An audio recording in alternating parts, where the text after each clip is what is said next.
To you. Good morning and good after. Yeah, good morning to you.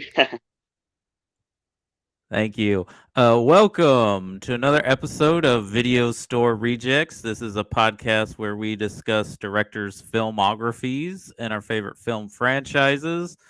I'm your host, Cody House. We have a special guest today. He made an appearance earlier with this director series with Ridley Scott, joining our friend Robbie Fleming for Gladiator, but here he is solo today. Sean Ventura Ashfield. Welcome to the show, Sean. Hello, thank you for having me on, Cody. Absolutely. And Robbie actually recommended you for this movie when we announced that this was the series we're going to talk about. So before we get into maybe why he decided you might be a good guest for this film, are you a fan of Ridley Scott? He is also a resident of the UK. I am a fan of Ridley Scott. I wouldn't say I was a massive fan as much as Robbie Fleming. My favourite film will always be Gladiator, which I've already discussed in my debut video, and it was brilliant. I've seen the Robin Hood film about three times now, so I just had to jog my memory yesterday and what happened in it. I've seen Uh, quite a few adaptations of Robin Hood. Uh, Guilty pleasure, my favourite's always going to be the Errol Flynn one back in the 30s with Basil Rathbone. I love that duel at the end; it's brilliant. Is Um, that really a guilty pleasure? It's considered one of the best movies of its era. I've actually sadly never seen it, but from what I understand, it's a classic film. definitely, definitely, yeah, give it a go because it's got a good cast. Like So yeah, like I said, it's got Errol Flynn, it's got Basil Rathbone as the guy of Gisborne, it's got Olivia de Havilland playing Maid Marian. The other actors in it, I don't know them without looking on IMDb or Wikipedia or anything, but I do know them from other films because Basil Rathbone was in a David Copperfield movie made in the 30s in Britain. And a couple of the actors from that movie I also recognised in Robin Hood. Like I said, they were long dead by the time I was like watching this movie. Uh, but yeah, I've also, of course, seen Robin Hood, Prince of Thieves, ITV, which is a channel in the UK, did have like a TV series in the 80s that was quite popular. BBC have also made a couple of series of Robin Hood. I've dressed as Robin Hood myself at a download festival, um, which is in the East Midlands of the UK. It's where Metallica and many American Slipknot, they're going to be there next year, where many American metal bands go and tour. So yeah, it's fun. I'm into cosplay anyway. So up here, I've got my Kings and Queens. So this is a chart, and here they are. Here are Richard the Lionheart and Little John.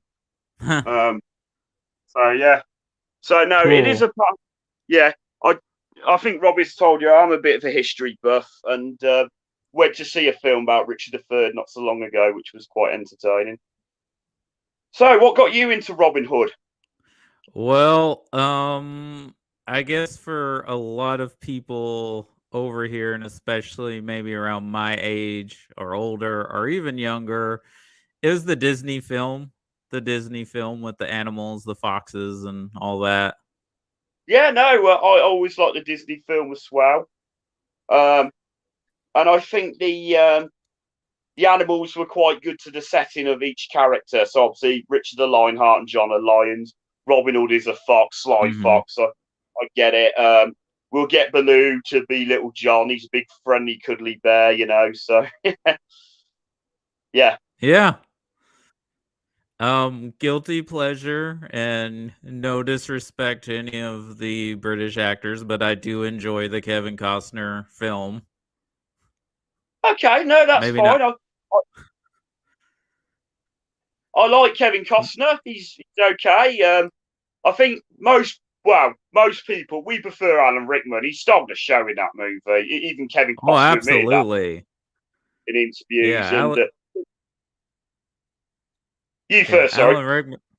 Yeah, it's okay. I think we have a little bit of a delay, but Alan Yeah, Rickman's great as the sheriff of Nottingham, and Morgan Freeman's great in the movie. Yeah, it's just Kevin Costner probably wasn't the best choice for the lead role, but other than that, it's a pretty fun movie, I think. yeah. So Russell Crowe, I actually think was a pretty good Robin Hood. He's probably not the best Robin Hood, no, of all times, but he's far from the worst. Um, they seem to be good. I find Australian and New Zealand actors can also pull off Robin Hood as well as British actors. So Yeah, and you mentioned the classic film Adventures of Robin Hood, so I just want to make sure I have this right. Basil Rathbone plays the sheriff of Nottingham, right? no, In he that? plays Sir Guy of Gisborne, who was also Oh, like a nemesis in the Robin Hood legend. No, okay.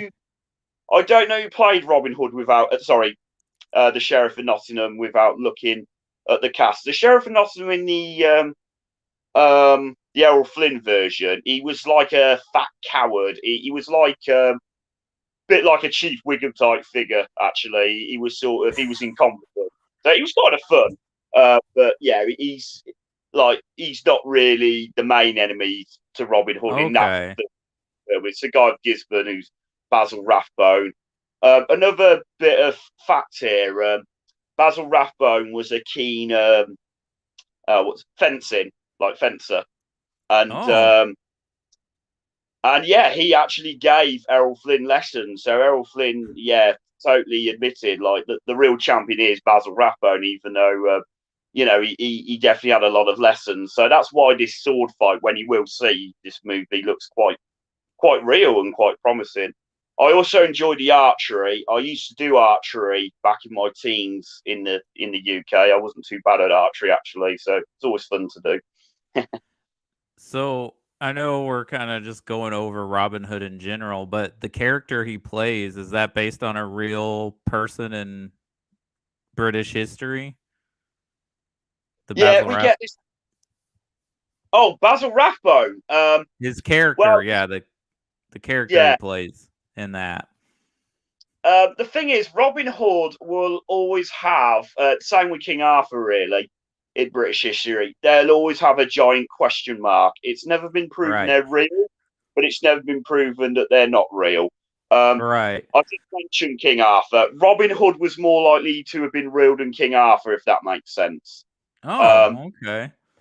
yeah, Sheriff of Nottingham was probably real because again, it's just a rank, and Nottingham's obviously a city in England. So, and there would have been several sheriffs of Nottingham, so he's probably a merger of several stories. There was probably a guy of Gisborne. Some people believe Little John was real and Friar Tuck, but not Robin Hood. Mhm. Some people think Maid Marian might not have been real. She was introduced later to introduce a romance sort of interest to the story.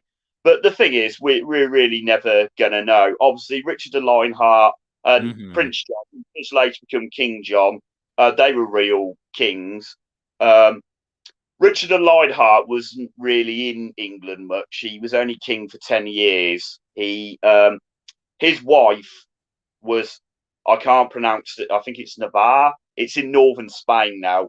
And she is on record the only Queen of England never to have set foot in England because this was how much they were traveling a lot because they were fighting in the Crusades. So, because what I did like about the Kevin Costner version was it went into a bit of the Crusades and what they were sort of fighting over. Because again, like that crusade would have cost a lot of taxpayers' money in Britain, well, England at the time. So, or to fund this crusade, because war costs money, as you know, we see it all the time throughout time. And that was sort of, but it just made the poorer poorer, and they're fighting at this war thousands of miles away. And you do think, well, was it worth it? And there is just sort of that question. So Robin Hood is definitely, no, he's definitely a good inspiration for people. Some say he's an outlaw, some say he's a hero. Did he really rob the rich and give it to the poor? Did he keep it to himself? Like I said, we're never going to know, but he's just a popular character or maybe a real historical figure that might have been over celebrated, over maligned. We're just never going to know, to be honest. Um, what many historians have said, he didn't wear tights because I don't think they were invented at the time. Bit like William Wallace didn't really wear a kilt; they weren't invented. And I just said, "Well, that's Hollywood for you. They're just obsessed with sex." Well, I just there. I said it. So, So I don't know if you know this, but when they were developing this movie, it was going to be a whole completely different take. It started out originally as being about the sheriff of Nottingham and how, like, actually he's the hero of the story, and Robin Hood was like a bit of a not so great guy. And then it with Russell Crowe was involved, and I believe Ron Howard was gonna direct because I think his producing partner is a producer on this film. And then they played with the idea of Russell Crowe playing both roles, and then they just went to a more traditional story of it just being okay, about Robin Hood. okay. Well, it might have been an interesting take if they made the sheriff of Nottingham like more likable or sympathetic. It's probably not easy being a sheriff, so no, that might be a good take on it. Um, not really a fan of Rod Howard, if truth be told. I like the Da Vinci Code, and then I saw Angels and Demons, and was like, because I've read both books, and I was like, what the fuck, you know? So, and then there was kind of that, and then yeah, so who knows? Like, I mean, you can pull it off when when a character does play two characters, and they can play the hero and the villain, a bit like Mike Myers in Austin Powers. I don't know if it would have worked in a Robin Hood film as such, but again, we haven't mentioned Men in Tights yet. So, is that a guilty pleasure of yours, or Um, it's okay. I know a lot of people love that movie. I just don't think it's as up to snuff with some of Mel Brooks's earlier films, but it's probably his better of his later films. Like I would prefer it over Spaceballs, so nobody throwing at me. But no? That's fine. Ridley I actually Scott like said Spaceballs, that was but the that's fine. only good Robin.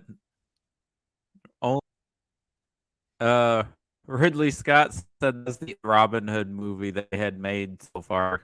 He made his. Um, I was He really finding was not a fan of the Kevin Costner film nor the Errol Flynn. So, okay. I do have a friend called Dave who he wasn't a fan of the Russell Crowe movie. He just thought it was Gladiator, just with Robin Hood. So fair enough. That's his opinion on it. I think there was a bit more to it than that, but I kind of yeah, it's probably not the most memorable of adaptations, as what my friend was saying.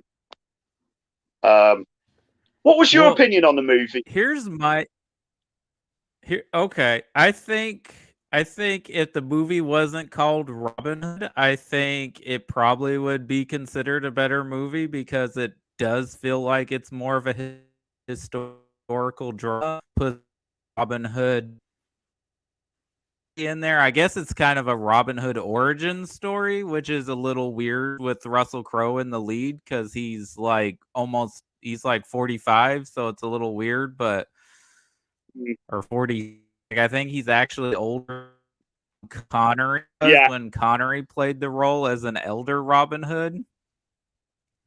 yeah, yeah. It was a bit strange because So he I said about think hello. so saying something.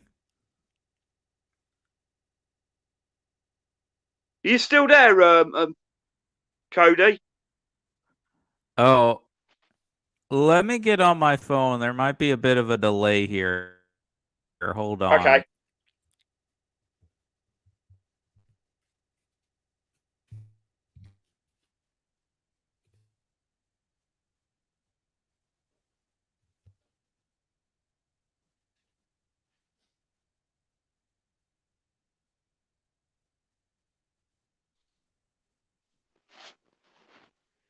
Yes.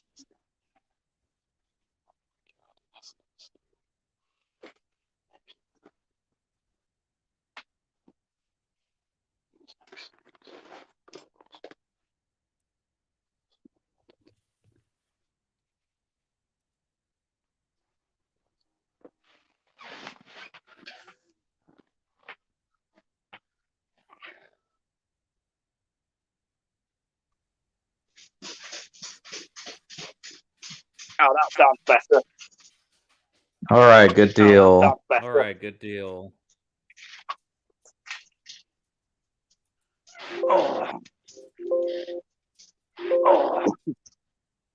Okay. So what I was saying is it is a bit weird. It's an origin story when, yeah, Russell Crowe's as old as he is. Because, like, Connery played the role in the late 70s, I think, as an elder Robin Hood. That's And right. yeah, I think they wanted to do a more realistic approach, which is fine, but I can see why Yeah. your friend didn't like it because he probably wanted the more fun Robin Hood movie, you know, like a little more charismatic Robin Hood with some, I don't know. I think that's what this movie's missing if that's what you're wanting, like what you're used to as the mythos of Robin Hood, because that's not here. That's right, yeah. No, because there's no doubt about it. When you do watch Errol Flynn, it's the humour. Because it is. I think what people like about it is just a traditional legend that what people like. He meets Maid Marian, he falls in love with her. He winds up Prince John, the sheriff in Nottingham, Guy of Gisborne. In this movie, it's the sheriff of Nottingham's idea. He says, "Well, I hear he's the best archer in the land. Let's have an archery tournament. He's going to win it. We can arrest him then." That's exactly what happens. A bit like in the Disney. Oh, you're disappearing. I am? No, you just maybe. A bit like in the. Okay. Yeah. Sorry, bit like in the Disney one. So indeed, he wins the archery tournament. He gets arrested, but of course he escapes, and then you got your final showdown. So, and I think that's what, like the traditional, it's what a lot of people enjoy about the Robin Hood. But I've seen it taken in many shapes and forms. And yeah, that's pretty much. So, have you ever been to England, Cody? Sadly, I have not been to England. No, okay, that's fine. So Nottingham's in like the middle of England. It's probably a good 170 miles away from London because most Americans probably go to London if they're honest. They go to Buckingham Palace, and that's fine. There's awesome stuff there. But like Robin Hood is really raw England. It's outside of London. It's more because Nottingham's a city, of course, in its own right. But like you'll see England's like green and pleasant land, as we say, in more the Robin Hood. You see the forest, you see the raw, and that's good actually. People need to see that as much as the sights. Right. And now I quite enjoy that really. So yeah, so that's pretty much it. So Loxley's real. There's more than one Loxley's in England because it's quite a common name for a town or a village. Oh, okay. I didn't know that. So that's where that name comes from. That's right. I'm just trying to think of other origins, really. So they got the castles about right. The Errol Flynn one it's like Normans and Saxons, and you have got that, but it had evolved a couple of centuries. So I found in that version, that might have been more of a thing you'd have talked about in the prior.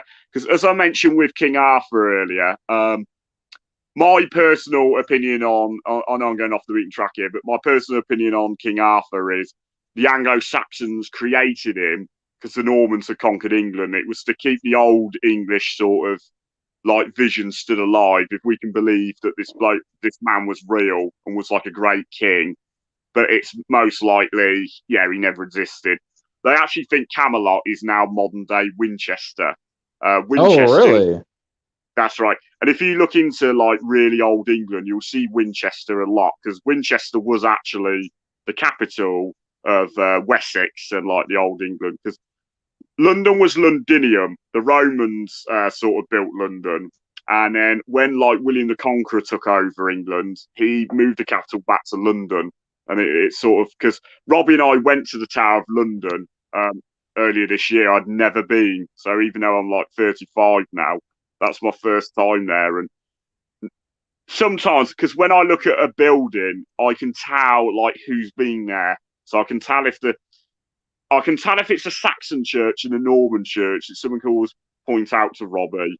because a Saxon church, the arches, sorry, looking at my phone camera, so the arches are sort of like that. They're flatter, whereas it's sort of like round with a Norman. It's sort of like a C. It's like, and it's like, I live not far from Warwick Castle, and that has both Anglo-Saxon and Norman heritage on it. And like a lot of buildings in England have like stuff added onto it.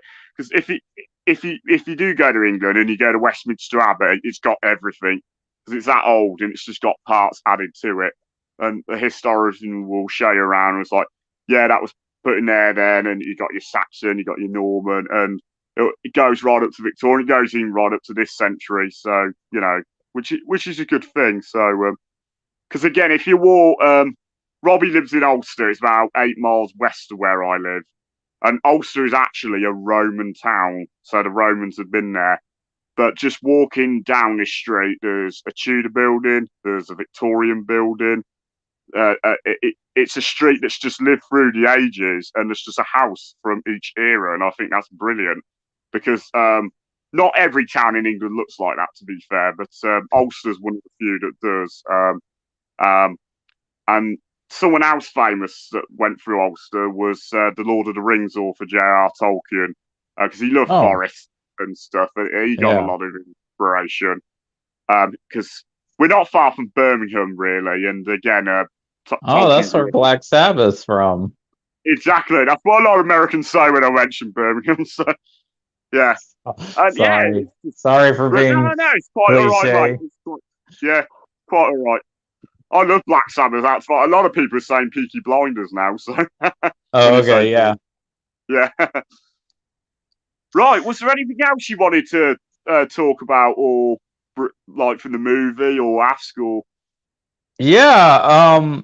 I do want to get into a little bit of the movie and some of the performances, but you've been bringing up some very interesting stuff about the historical part of this movie. So how does that part hold up? Because I feel like that's more of what the story is, that they just throw Robin Hood in this story of like, you know, about King Richard's, you know, off at the Crusades, he dies, and then John becomes king. Like, is the whole France plot line, was that like thrown in for drama, or was like really France and England at war with each other at this time? Okay, we'll go into that. I'm glad you brought that up. So Richard of Lionheart died in 1199. They got that bit right. He was killed in France because he wasn't just fighting. Because the thing was, we were ruled by the French. So yes, he was king of England, but they're a French dynasty. But they are not the French monarch, because the French monarch was a different family, and they didn't necessarily like the families that conquered England. Because William the Conqueror was a Grand Duke of the region Normandy, which is in northern France. So Norman is sort of like Norse men. They're actually Vikings that settled in that part, but they gave up their Viking heritage and adapted the French heritage, and that's sort of their development. In northwestern France, you'll notice there's a region called Brittany, and that's because they are British people, like Celtic British people, who fled Britain. Because Anglo-Saxons are German. The Anglos and the Saxons come from parts of Germany. And when they were conquering parts of Britain, the old Celtic Britons didn't really like them. And so some fled to France. Some lived in Wales, because the Anglo-Saxons never actually conquered Wales. That Wales is called Cumbria. I think I said it right. That's in its old language. Because Welsh is actually the original language. Not most Welsh people actually speak English. It's a sad fact that their language nearly died, but they did manage to save it. That's another story. But St. Patrick, who I know is very popular, celebrating America, was a Roman. He was like a Brit. He was Roman. So he was born in modern day England, but he was a Brit. But he didn't like the Anglo-Saxons, so that's why he fled to Ireland. And then, of course, you got your legend about the Emerald and him getting rid of snakes in Ireland and all that. That is actually a true fact. There are no natural snakes in Ireland, but I think that's just like natural geography and stuff. Oh, 'Cause it's maybe I like, need to come visit Ireland. Don't have to worry yeah, about sure. snakes. And ask him about that. Because it's a bit like rabbits. Rabbits aren't native to Britain, but the Romans brought them over and hence breed like rabbits, you know. So, but again, the Ah, Romans brought rabbits over. They weren't native to the British. But it's just amazing how, because I went to Italy a few years ago, and of course, tomatoes are from South America. But Italy just said, like modern day Italy, we'd be lost without tomatoes. It's their main export. It's a bit like Britain with potatoes, because again, South American, we're famous for fish and chips. So it just shows you travel a bit, you find something, you bring it back, and that becomes your way of life. It just develops like that, really. So, no, I find history and geography fascinating. Yeah, go back to France. So we were sort of at war, I suppose, with France. Like, obviously the Crusades was the rise of Islam in like the Holy Land, and obviously the Vatican were threatened by this. So many of like the mhm. Western European armies, the English, the French, Spanish, who hate each other, but would get united to take on the Ottoman Turks, who were very fastly spreading, because they did eventually take out Constantinople, and that's now Istanbul. So they got that Is part right. is John, the who was Catholic Church still very much in charge? Oh, sorry, I interrupted you. Your no, of thought. course not. Ask. Yeah, it's fine. But Was the Catholic Church still very much associated as with the country of England? Because this is before Henry VIII, right? Forgive me yeah, for not knowing. absolutely. No, back in England of that time, the majority would have indeed been Roman Catholic because there was no Protestant faith. That was a couple of hundred years later. The only other Okay. church you did have at that time would have been the Eastern Orthodox, but that would have been in like Greece, Russia, because they were like Eastern Christians that basically didn't want to follow the Vatican. Because when I looked, I don't know a lot about the Orthodox faith, but there's a lot of similarities to the Catholic faith. But it's more, we don't have to I answer to the Pope, I think, is their sort of that thing. and I think their priests are allowed to be married. Yes, that's right. I think their priests are, and I think it depends on if they take the oath or not. Because again, if you notice, Orthodox priests always have beards, don't they? And I'm not sure if that's something to Hmm. do with the oath or something. But like I said, I need to look more into the Orthodox faith. I have been in Orthodox churches in Greece and Cyprus. They're beautiful because they have like mosaics, which you don't really have in a Catholic or a C of it. Because I'm Church of England, a Church of England faith. But yeah, going back, England would have definitely been Catholic back then. But the words used in England, Simon de Montfort, who was just bear me a second. Yeah, he's after the events of Robin Hood. He briefly ruled England. He was conquered actually after a year because he actually killed a lot of like Jews. He was sort of like the Hitler of that time in England. Oh Because wow. but what he was, he was a de facto ruler, but eventually Edward Longshanks, who of course you see, who is also a famous English king, he was still prince then. His father was actually king. He would take him out, but no. Long story short, pretty much all of England was Catholic, and even when the church, like the rising Protestant church rate, was rising in England, it caused a lot of problems in England and Scotland, really, because Mary Queen of Scots had to flee to England because the Scottish Parliament switched to the Protestant faith. Mary Queen of Scots was a devout Catholic, so she would flee to England. And then, of course, eventually, yeah, she was the heir to the English throne, and they had Elizabeth I, who was a Protestant. But the English Parliament didn't want the heir to be a Catholic, so it was sort of like this. And then the Civil War, the English Civil War, had a lot to do because a lot of the royal soldiers were Catholic.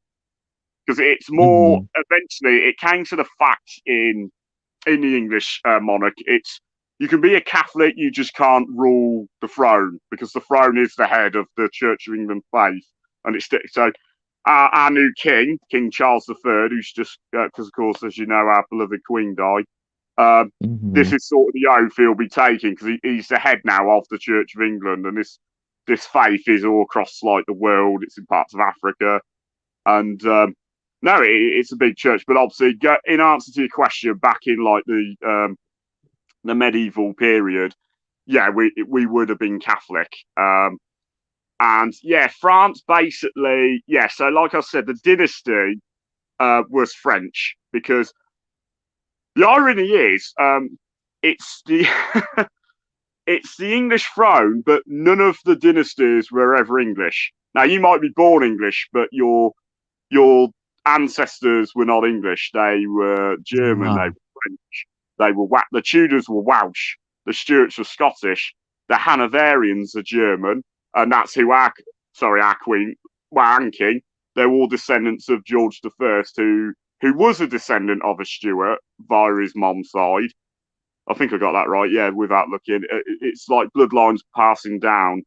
But no, the ironic thing is, I'm King of England, but none of them were really actually ever English. It was they were French or they were Scottish. It would just get passed down. So there is a lot of irony in like the history, which fascinates me.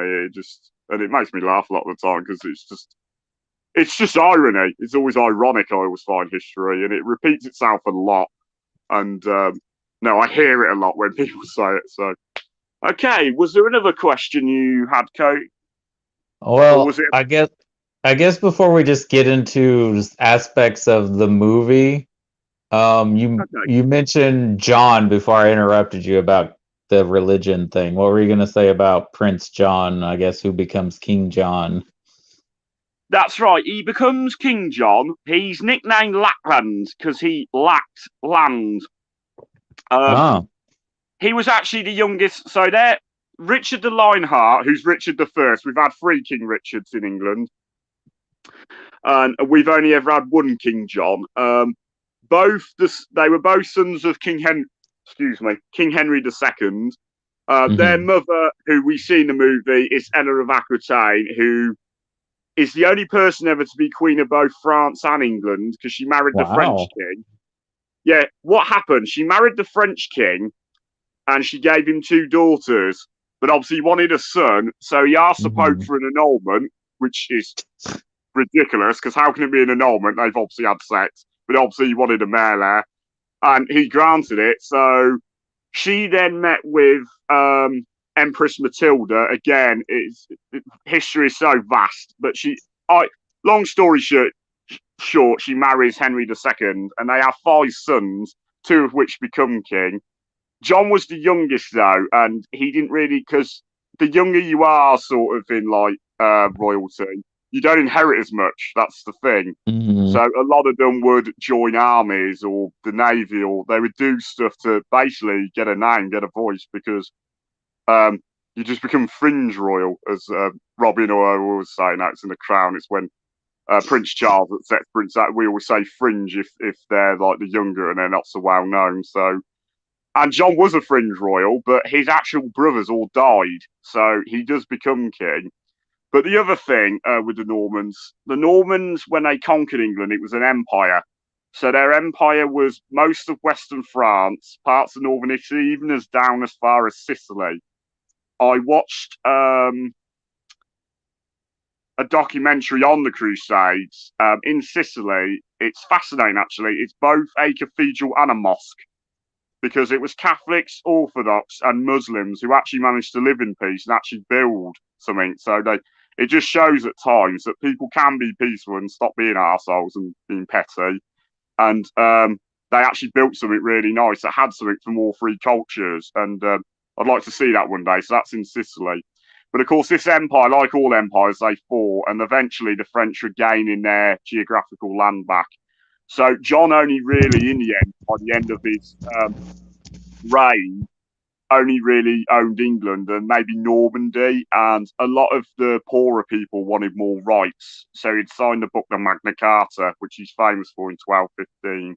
He would die the following year in 1216. And I need to look more into the Magna Carta. I've been meaning to, because it always looks a long, complicated book, but it's still valuable, still relevant to the British law system today.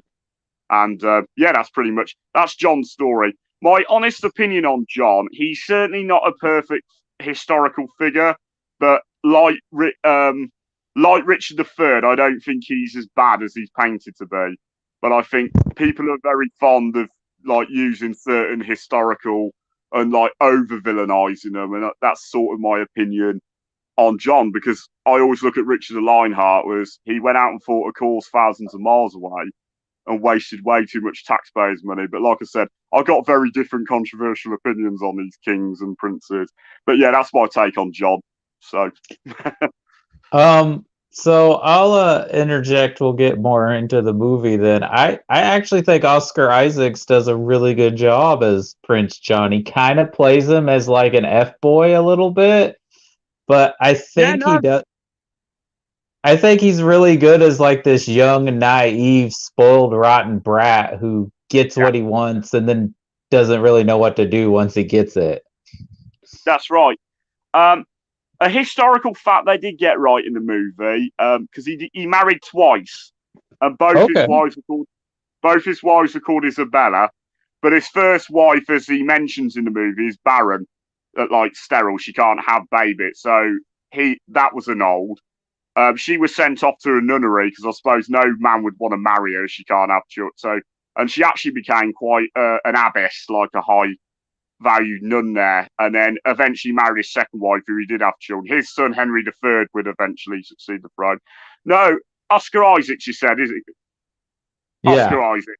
Yeah, I thought he did a very good portrayal as young Prince John, and I thought Eileen Atkins was brilliant as his mother.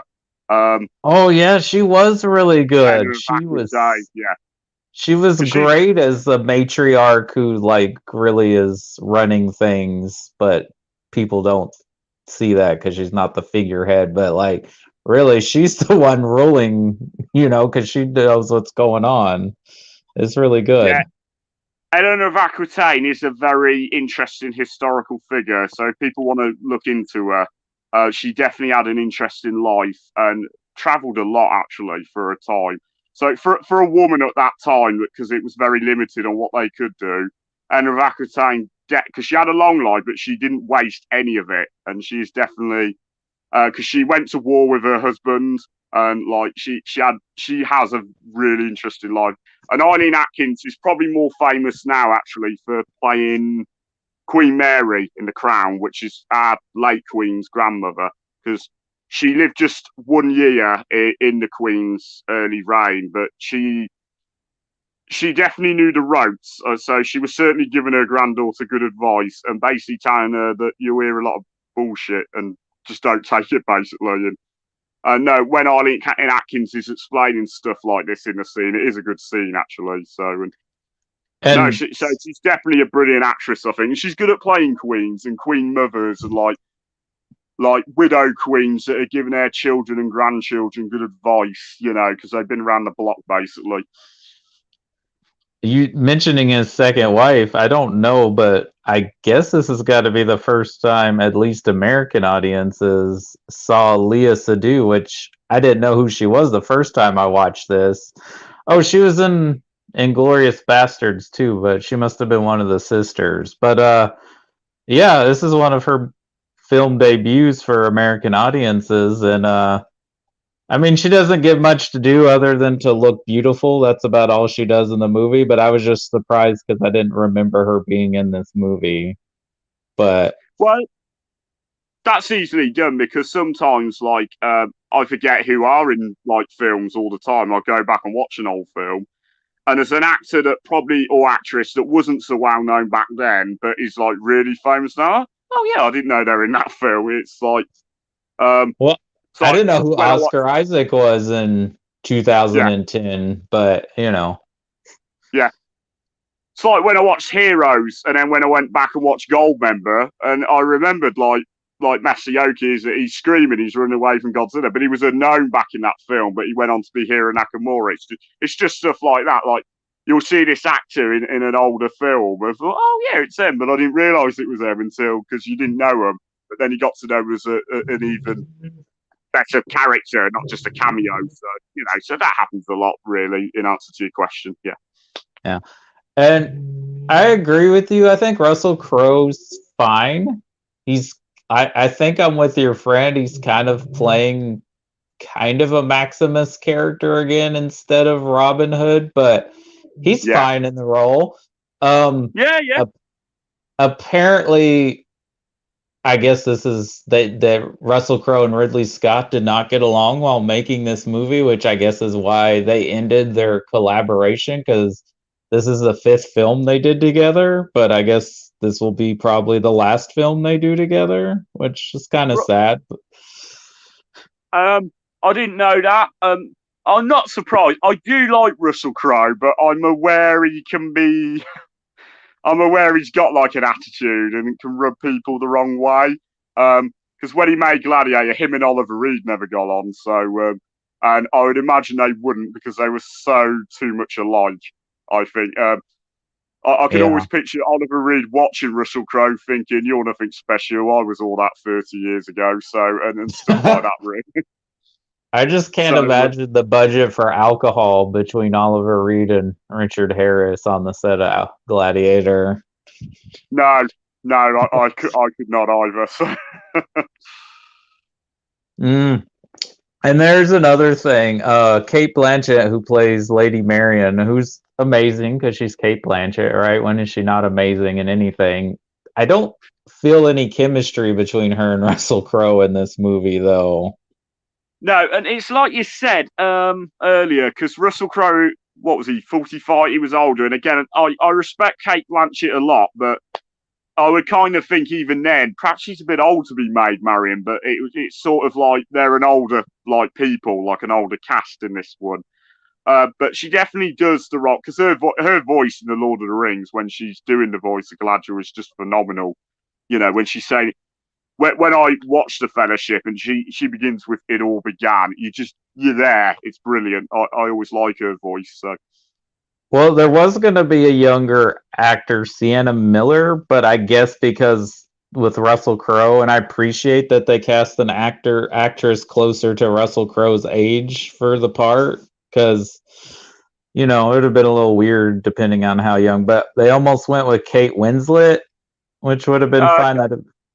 But Rachel Weisz is around that same age, and she would have been good too. But, you know, Cate Blanchett's a great actress. I just didn't feel the chemistry. I like Rachel Weisz, yeah.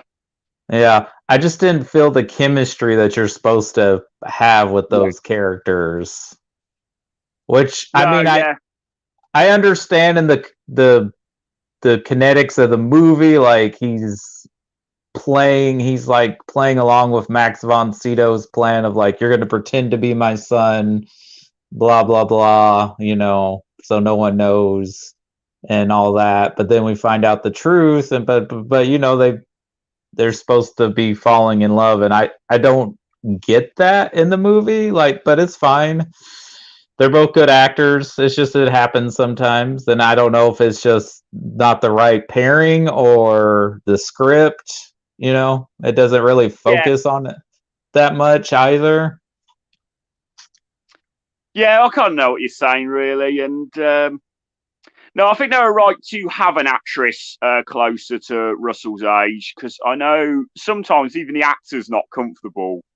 Because I remember Roger Moore and James Bond said he wasn't comfortable kissing actresses, you know, like, and he's twice their age, because obviously he was Bond till he was like 58, I think. And I remember his last film was a View to a Kill, and he met Tanya Roberts' mother, and she was a year younger than him, and he was horrified, and he was like, that's it, he wouldn't play Bond again after that. So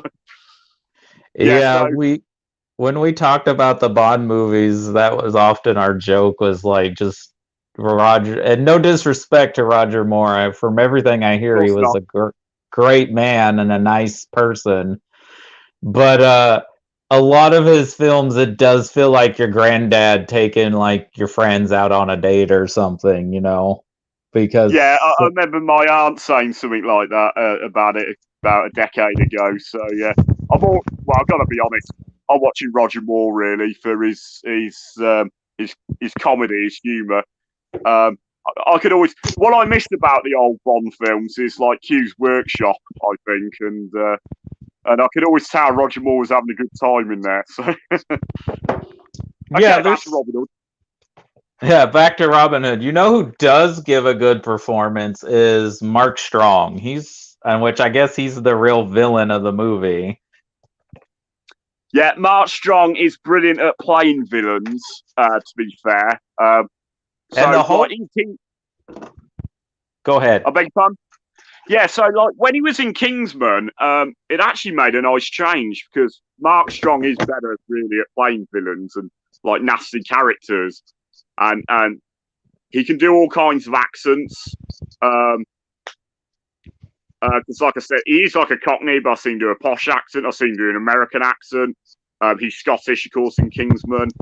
Like I said, he's like really good at the characters and the roles he plays. So no, I definitely think he pulled it off quite well in that movie.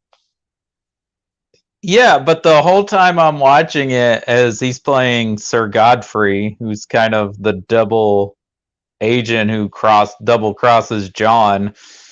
I'm like, he should have been the sheriff of Nottingham. He would have been a great sheriff of Nottingham. And no disrespect to Matthew Macfadyen, but they really don't give his character much to do. And I say this because, have you seen Stardust? Because Mark Strong's basically doing like an Alan Rickman like performance in that as the prince who wants to become king, who kills all his brothers off. Yeah, I mean, I suppose it is good twist and take. If that was who you'd rather play, like the sheriff of Nottingham, it depends who you vision for a sheriff of Nottingham. I suppose because I've seen this Errol Flynn, and because I've seen like the Disney one, I always picture like a fat Klux as the sheriff of Nottingham. Okay, that's your take on it. No, that makes sense. Whereas Guy of Gisborne, again, it's probably because I'm too used to Basil Rathbone. Like Robin Hood, it's a handsome, lean man, but you can tell he's the baddie. So you got a handsome, lean goodie, Errol Flynn. You got a handsome, lean baddie, which is Basil Rathbone. But I think it's just what you're too used to, because I suppose if you're too used to like the one actor or the one. Go back, I suppose, to Bond. If you are a Connery fan, you probably can't get Connery out of your head, no matter who's playing them. It's Christmas soon. I'll always picture George C. Scott as Scrooge, but like other people might say Alistair Sim or Patrick Stewart or Michael Caine. I suppose you just picture your favourite in your head. It's just one of them. Yeah, that's wild that George C. Scott's your favorite Scrooge, an American. Well, he has a British accent, so and he's got a good British accent. It's not Dick Van Dyke. I love Dick Van Dyke, by the way. Someone needed to tell him. And he said this in an interview. Someone never told him it was terrible at the time, because I think he's the sort that would have worked on it and improved it. I don't think he'd have cried in the corner or like had a hissy fit. No, going back to George C. Scott, yeah, no, he pulls his accent off quite well. And I could tell he was a Charles Dickens fan, I think, and he could really like get into the character. So my favourite Scrooge is American, but it is the merit really. It's not actually his nationality that has anything to do with it. Well, of course. If he went in like, sorry, you first. He's a great actor. It's just I know how sometimes the British are more protective of your characters than even us Americans can be sometimes, because so many Brits have played our superheroes, so it's all good. Just a good actor to play the role. I think it depends really who they're playing, how they're playing him, and how they pull it off. Because obviously enough, we've been talking about Robin Hood. And yeah, my favourite Robin Hood is Australian, but again, he pulls it off like pretty well. Russell Crowe, I don't think, did a terrible job. You mentioned Kevin Costner. In fact, we've hardly mentioned any English actors playing Robin Hood. Although the voiceover of the Fox character in, I forgot his name, but I have checked him. He is English. He's dead now, and he only died recently. But he's like really good as Robin Hood. Cary Elwes is British, right? He is, because I forget he's British, because he has lived in like America a long time. So I think he's like one of those, bit like with Gillian Anderson, because I think she's born in England but lived in America, but she can play both, because she's brilliant as like Margaret Thatcher in The Crown.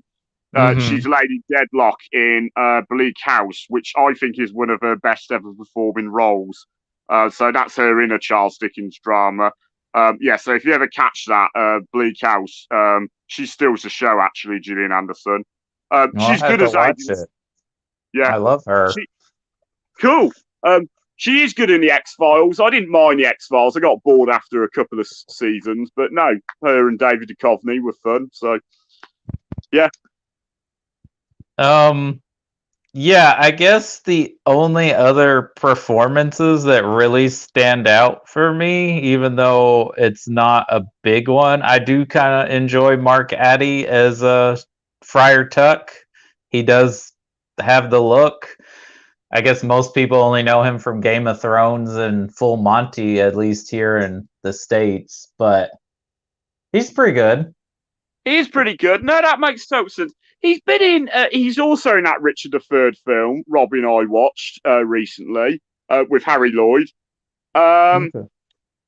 He's a brilliant actor. He's good in the Full Monty. In the Full Monty, he's a really good, believable character because they're going to strip off. But let's face it, we can't all be like ripped and good looking. So like men can be just as self-conscious. So I actually enjoy his character because I don't think he's that fat for the record, but I know what he means. You'll see a Chippendale who's ripped, and you're asked to go up there and strip in front of women that you've never seen, and it can be like a self-consciousness. So he pulls that character off really good, I think.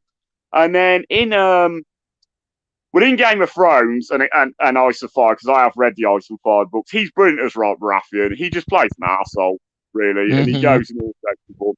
He would have been a good King Uther as well, I think, in like an Arthurian legend, because I find Uther and Robert Baratheon very similar actually as characters. So that perhaps that's who George R. R. Martin based it off of, I'm not sure. He's been in like a couple of other comedies in Britain. But yeah, to be honest, I've not seen him in much else more than probably you have. But he is an actor I've always liked and respected. And excuse me. But yeah, I think, and he's perfect to play Friar Tuck because he's chubby. I mean that in a polite way. He's only got to shave the head bit to be a friar. He can be because Friar Tuck's sort of like he's sort of fat, but he's merry and he's sort of friendly, and he just wants everyone to be peaceful, So I think he's a typical he's a typical man that would run like a church in like a quiet village in the middle of nowhere. He just wants like an easy life, just wants to help people, but not like in a too complicated way. And it's what's his name? Ian McShane played a very similar character to that in Game of Thrones, actually, where he was like a priest. Yeah, because his character was only in that, and he was like a priest, and he just wanted literally to be like have a simple life and just be nice to people. And it is a shame because a lot of people like that are killed because they're an easy target.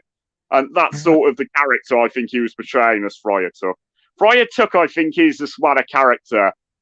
He's lovely. He's a teddy bear, but no, I think once you cross the line, it's not a pretty sight actually. So, and you'll like the Friar Tuck actually in the Errol Flynn version. You'll see his temper, and no, it's quite interesting actually. Yeah.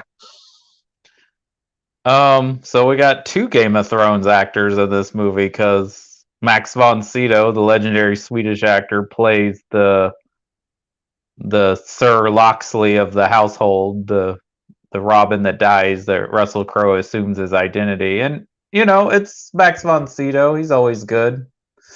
Doesn't get much to do, but that's fine because he was already elderly at that point. But he's good. Yeah. William Hurt, not sure why they had him in the movie. He doesn't do a lot other than trying to be, I guess, like the go-between the royal and the people of England. Okay. Yeah, if that's your take on him, so yeah. That's my take on the character and why he's there. But, I guess, cast a respectable actor for that role. Gives a little more... and that's really it, I guess, for far as performances. The guy the guy they get to play Little John's not a great actor, but he's been in a lot of genre stuff, and I guess he's a big guy, so he's fun. Oh, Danny Houston is. How do you feel about Danny Houston as King Richard in the beginning of the movie? He's not a memorable King Richard, not really. Yeah. My favourite King Richard is again in the Errol Flynn one. I think Sean Connery was a complete miscast, actually. In yeah. Well, he only shows up at the end of the movie, which is interesting. He's played Robin Hood and King Richard. Yeah, that's right. And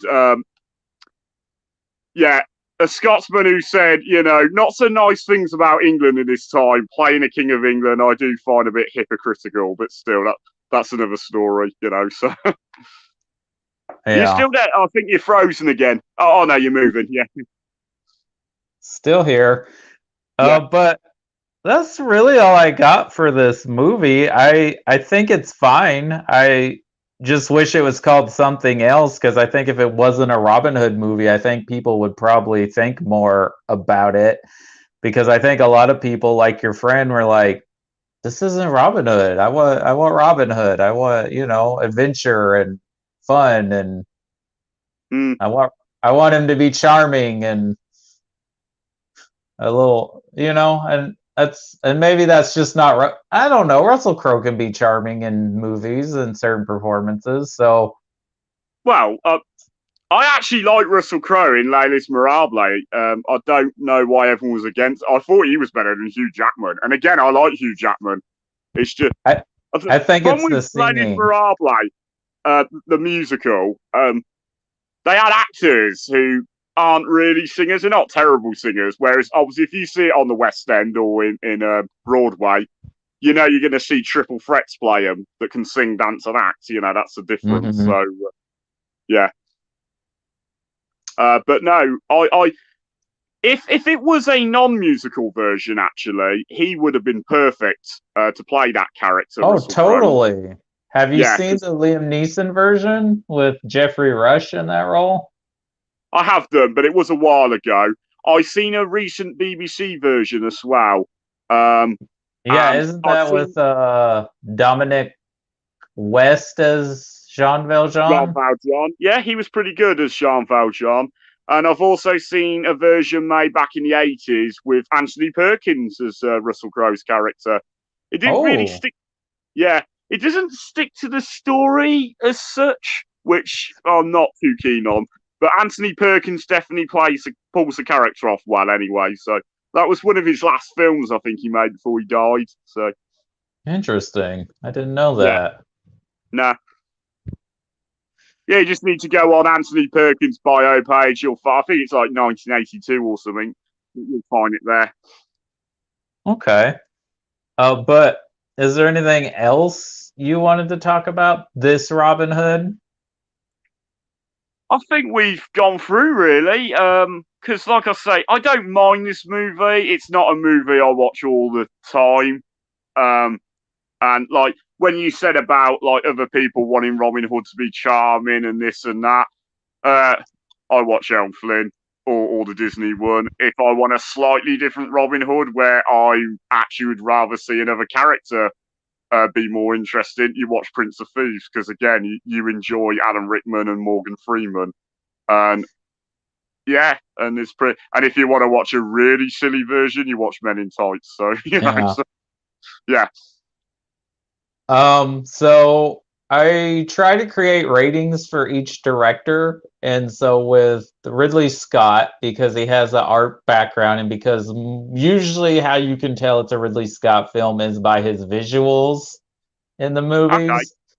So if you love this movie, you think it's a masterpiece, you think it's one of his best, it's a work of art. He also has a commercial background, but that's where I kind of based it on. If the movie you think's entertaining, it does its job, it hits its marks, it's constructually sound. If you think this is more of an obscure kind of a cult only for Robin Hood fans or cinephiles, then we'll call it a deep dive. If you think it's a bit mediocre, isn't quite up to snuff, it's a nice pat on the back, good effort. And then if it's terrible, it's a disaster, just doesn't work at all. Well, it only belongs on Ridley's mommy's fridge.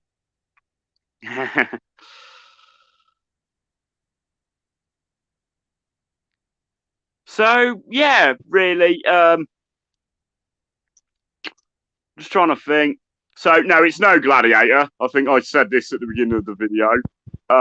Still a good movie on the whole. The visuals good. His setting of old England's good, and old France, and old Holy Land.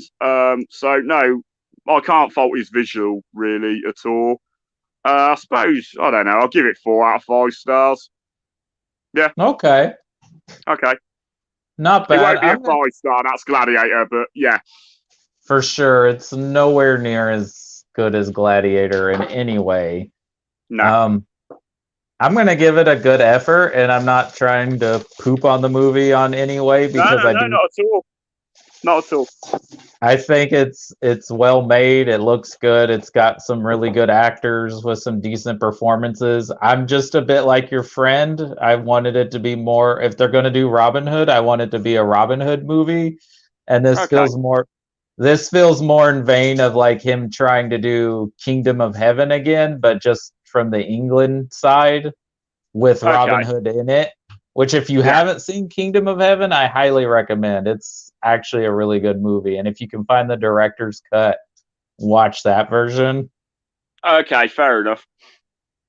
Which is many about directors. it's about the Crusades, but the director's cut has a lot of subplot and context that brings the movie together that's missing in the theatrical version. Okay, well, I know you can only put so much in a theatrical version, but I think especially, even back when Gladiator was being made, and the same when the Lord of the Rings trilogy was being made, they knew then we'll make a theatrical version and we'll do one for the fans and the people that really want it. It's just they got to wait a little bit longer, but when they do get it, they do realise it was definitely worth it. So, yeah. Well, thank you so much, Sean, and thank you for bringing like a lot of the history context to what's in the movie, because that made this conversation entirely more interesting than just talking about this movie from 2010. Yeah. You're very welcome, Cody, and it's a pleasure. It's always a pleasure talking, I think, about history, and you can learn a lot from it, I think, and even they can go away and make a better movie, possibly. Who knows? You'll be amazed what you can find. I always say to people, history's got everything you want. When people say they don't like it, I think you're not looking at it right. You'll find whatever your interest is. There was a lady I knew that likes dancing. I was like, right, fine, dancing.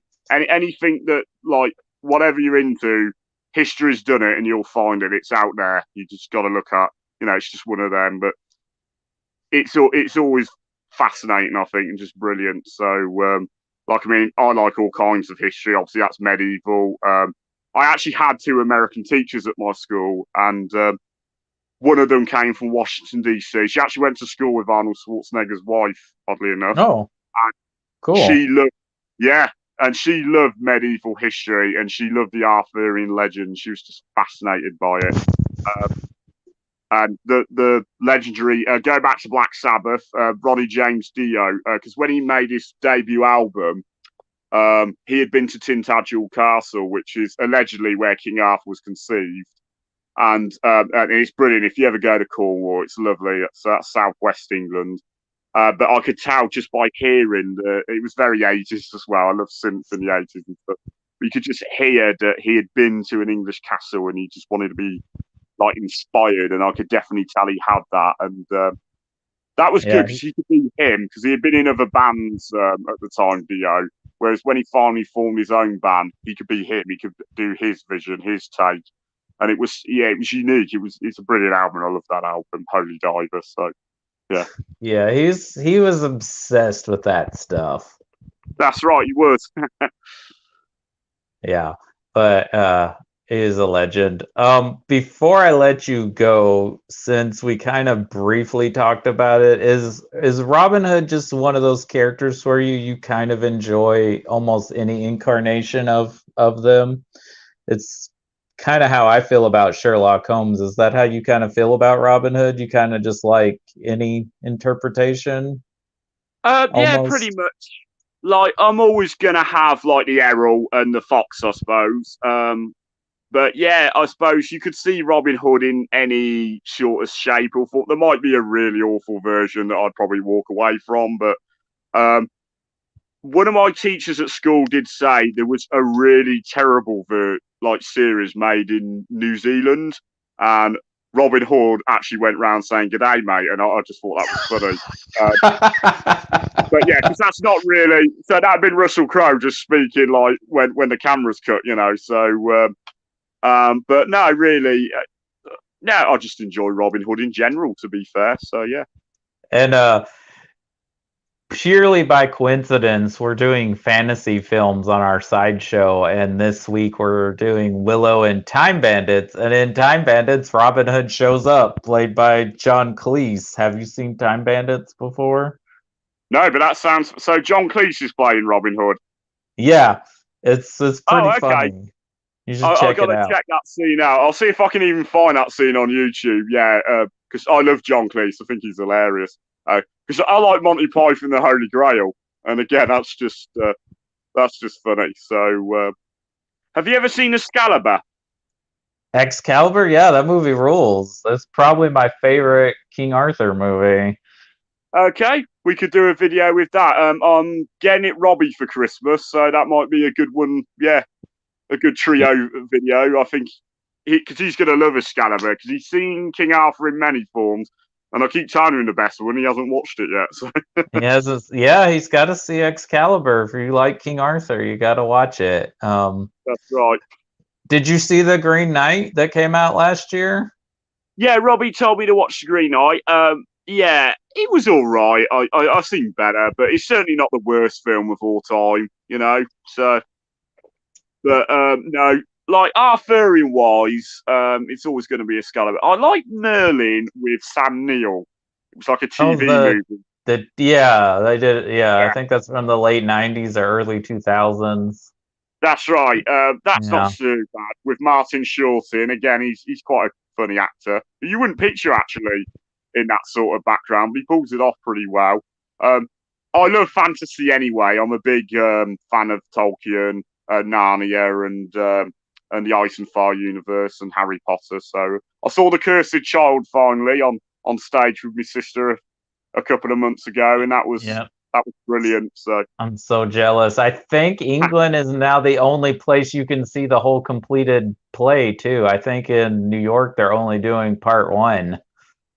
Oh right, I didn't know that. So yeah, because what you can do in England, it depends how long you're in London, because you don't have to watch both acts on the same day.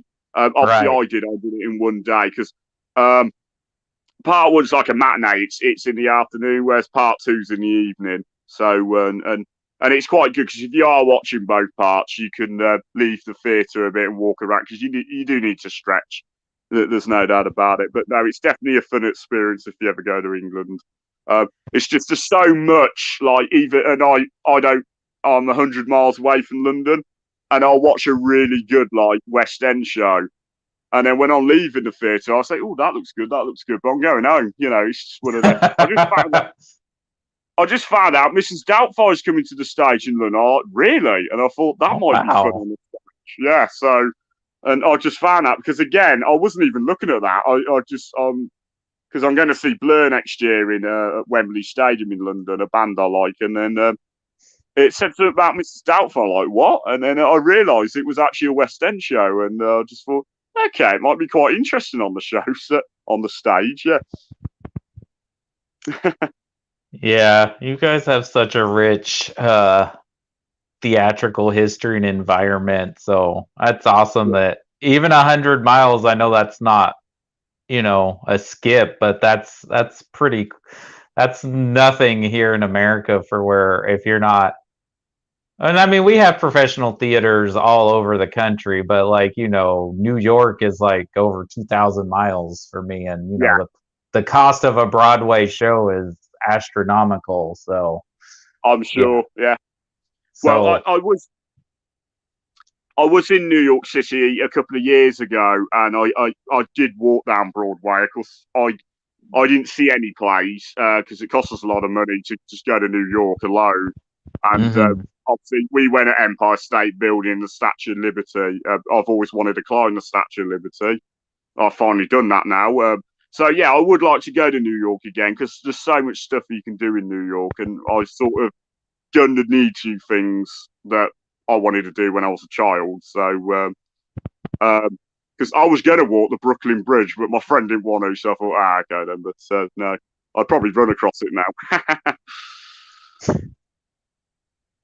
all right. Well, I appreciate you coming on. Thank you for taking time out of your day. Thank you for the history lesson as well. Like I said, it made this conversation about this movie far more interesting than it could have been. So I appreciate your time. Thank you. You enjoy the rest of your day and your weekend. And thank you, you too. And thanks again. I appreciate it. It was fun. Thank you. Thank you for having me on the show. Thanks for inviting me. And yeah, we'll do it again. Can't wait to do Excalibur. So yeah, that movie rules. Anybody watching, which I think Robbie is watching, or he was because he commented. Thank you for watching.